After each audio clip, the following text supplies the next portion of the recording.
Assalamu alaikum, welcome to the Betaya program, and I am your host Tariq Khan.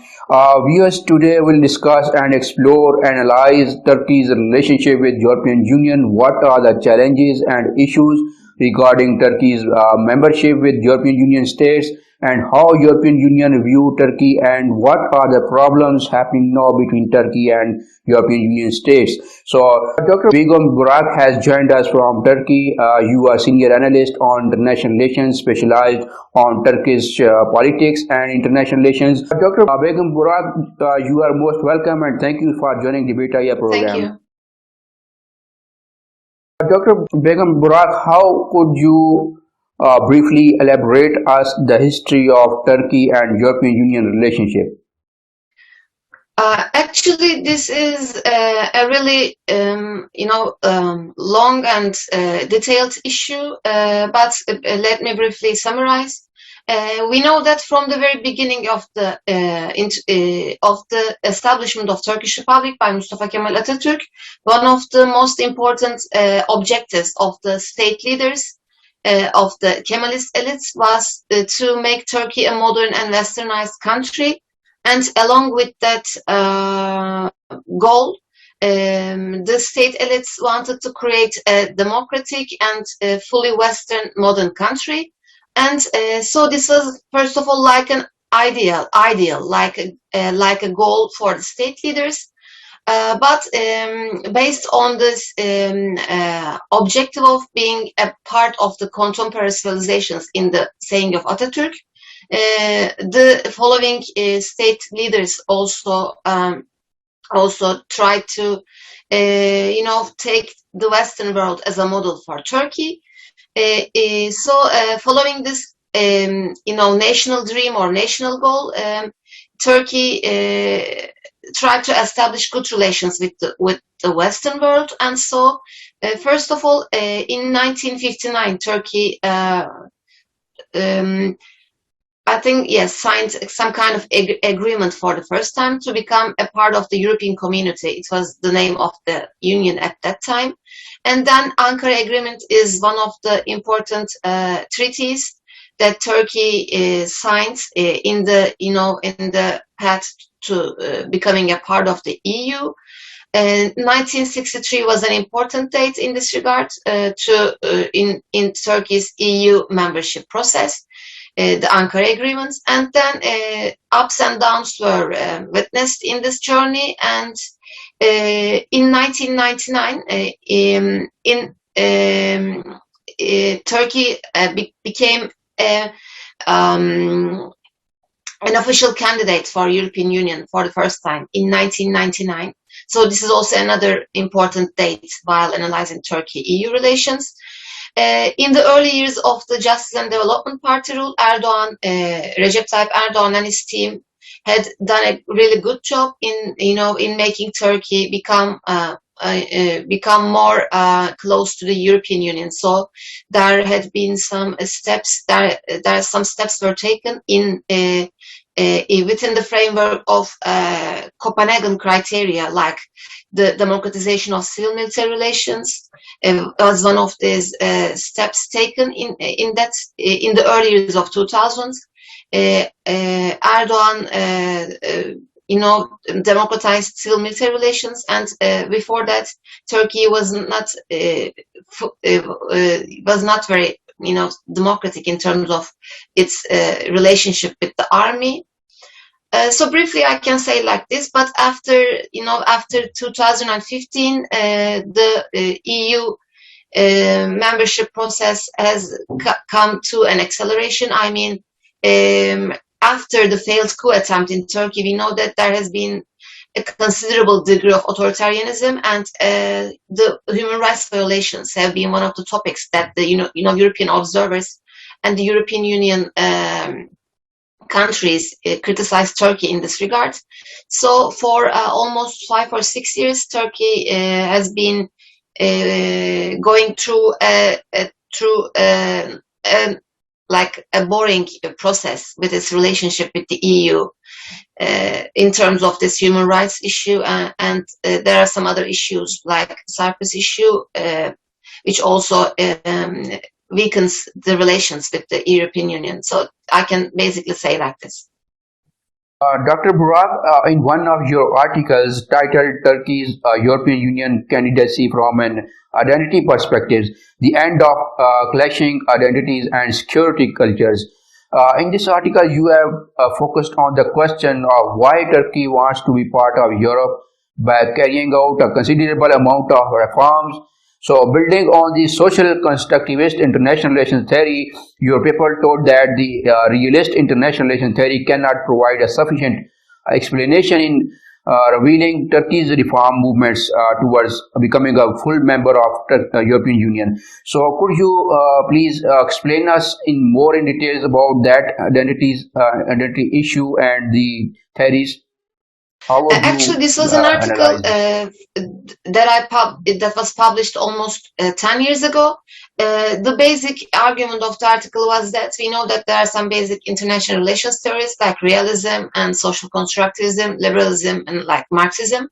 And we know that realist theory argues that the international environment has an anarchical nature, and so that the states cannot trust one another. So the states, in order to survive in the system, the states need to protect and need to promote their own interests. So, in such a world, while the states are following the self-help principle of realism, this means that states cannot, trust the other states, and also the international organizations do not play an important role within the framework of realist IR theory. But I argued in my article that realism is not very sufficient, or it is not enough to understand the relations with the international organizations like European Union, because unlike what realism tells, the existence of such international organizations like European Union or United Nations tells us that the states can also cooperate, and they don't have to compete with one another all the time, so they can cooperate and interact with one another, and they can sometimes pursue some similar objectives. They can have some similar goals. So Turkey's attempts to become a member of EU can be analyzed from the perspective of social constructivism. In fact, this has also how can I say it? This has also a challenge in the argument, because yes, social constructivism argues that states can construct some ideas, and they can interact within the system. But also we know that there's another argument. Many people call European Union as a Christian club, but Turkey is a Muslim country. So how can Turkey become a member of European Union, become a member of this Christian club as a Muslim with her Muslim identity? So in this sense, my article has just like a challenge inside the arguments. But what I was trying to say in this article was that Turkey, through becoming a part of the EU, Turkey can eliminate this identity and security dilemma, this identity clash discourse. Turkey can overcome such a problem, and if Turkey becomes a member of the EU, this will show that unlike what realism tells us, the states can cooperate with one another within the membership of international organizations, and that they can promote some certain principles like democracy or rule of law or world peace. So basically, in my article, I tried to address such an argument. Dr. Burak, what do you think? What kind of challenges are existent in today's Turkey for the European Union membership process, and what message would you like to deliver to Turkish as well as European Union leadership? Yes, actually, there are many challenges at the moment. To be honest, I'm not a very optimistic observer of the developments in general sense. But for example, when I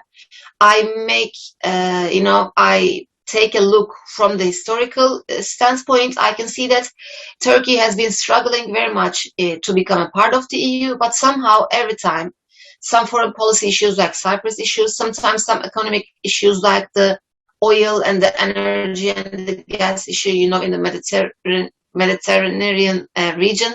So such kind of issues always dominate the agenda. But apart from these issues, Turkey, as I said, is a Muslim country, and European Union can be seen like a Christian club. In this sense, I don't think that EU, we can ultimately become a member of EU. I don't believe in this exactly, but this is one of the reasons is that European Union doesn't have Muslim members, and so Turkey will be an exception.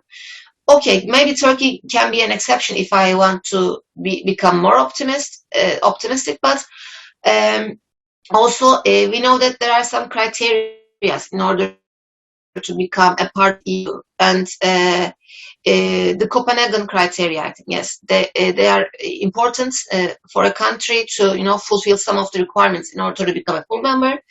And in terms of civil-military relations, Turkey has made a good success. As I said, Erdogan rule at the beginning of their political power, they democratized civil-military relations, and they important constitutional amendments and in this process. So EU reforms and EU harmonization packages were all fine, but it was in the early 2000s. We know that after 2010 there was a referendum in Turkey, and I don't think that this is the exact after the Gezi Park movements, we started to see some sort of authoritarianism rising in Turkey's political authority, and this unfortunately became more and more visible in the aftermath of the coup attempt in July 2016. And what the EU in recent years underlines is that there has been some human rights violations in Turkey.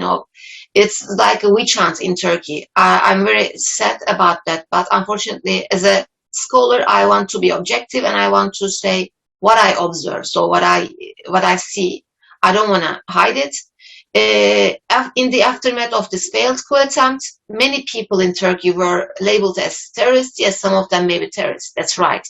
But in order to define which citizen is a terrorist and which citizen is not, there must be a very important and detailed work and research about that. And however, I don't think that in recent years, for maybe 5 or 6 years, this has been a bleeding wound for Turkey, because many people have been put behind bars. Yes, some of them are guilty, but some of them are not. And also, I think EU is trying to also put some light on this side of the coin. So Turkey, in terms of rule of law, in terms of human rights, and also some other issues like press freedom and some other issues like democratic consolidation, Turkey has some problems. But of course, also the EU members are not perfect. They also maybe have similar problems. So I don't think that Turkey is going bad. But I think that Turkey should be more democratic, and it should follow a more fair approach in terms of its justice in the system. If Turkey wants to become a member of the EU in the near future, but I'm not very optimistic. I don't think that EU is a very successful organization, because that there was an event in recent years called Brexit. So Brexit means Britain and exit. So United Kingdom, as one of the important actors in the EU project, EU organization, Britain, United Kingdom left the Union. And also there are some discussions in other countries, I think, as well. So I don't think that EU is a perfect union, is a perfect organization. So Turkey is not the problematic side in this, relationship. But for more than 5 decades, Turkey also has been trying to become a part of the EU. So also EU wants Turkey to fulfill some requirements like rule of law, like the Copenhagen criteria, and some other issues like Cyprus issue and some other issues. But I don't think that EU is 100% is on the right side. It's not on the right side, because in terms of the Cyprus issue, the sovereignty debates and other issues, so I think EU asks Turkey much than it asks the other member states. But if you look at the economy of Turkey also, Turkey is not in a very good situation recently. So if I am to draw a general picture of the relationship, I don't think that Turkey will become a member in the near future, but I think this is not only because of the flaws or because of the shortcomings of the Turkish side.